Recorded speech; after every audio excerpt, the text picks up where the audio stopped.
things that I know I struggle with, and I would imagine a lot of you struggle with, is we find out about these programs that we really want to bring into our organizations, and we go, how am I going to do that? How am I going to get my organization to buy into these programs? And one of the things that I've learned is that these programs are successful when you can position them to speak to what's important to your organization. So someone here had mentioned safety earlier, right? You know, that's huge. Innovation. Is it productivity? Is it communication? Do people want to decrease healthcare costs? You know, what is that hot button within your organization? The other is to tie it to research. Judy told you about some of the research that's out there. There's a ton of research.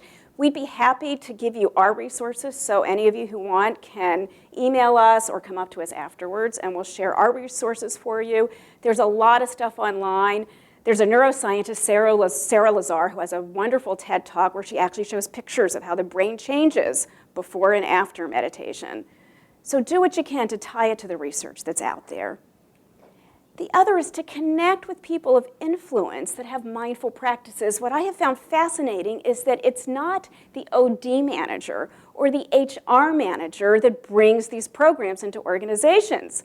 The ones I've told you about, you know, we have had an engineer, we had an attorney, right? We had a strategic planner bring these practices into their organizations. So who is it that's influential that will really buy into this, that can help you out? The next thing you can do is to start incorporating mindful practices into your work. You learned a lot here today from Judy and from Tara. There are cards on all of the tables that give you an exercise to do. It's just a 1-minute relaxation exercise. Go back to work. Try that out. Track your outcomes and share this with others, and it will grow. And then be persistent. So I've been thinking a lot about what are the components to a truly mindful organization. And I believe that a truly mindful organization is one where you not only have individual integration at all levels, from the executive level down to the entry level, and you have team coherence and cohesiveness, but I think it's really important that if you're going to have a mindful organization, that we have policies that support a mindful lifestyle. We're notorious in the US, as compared to our European counterparts, at having very little vacation time, right? You know, we're lucky to get 2, maybe 3 weeks of vacation. And even when we offer employees vacation time, they don't always take it. You know, and I think it's really important for us to enforce taking those breaks, because it really helps to take those breaks. It helps our brain work a lot better. It's also important for managers to be really clear with their employees about what their work expectations are, and to be sensitive not to overload their employees. And I think it's particularly important to have a conversation about when to turn off electronics.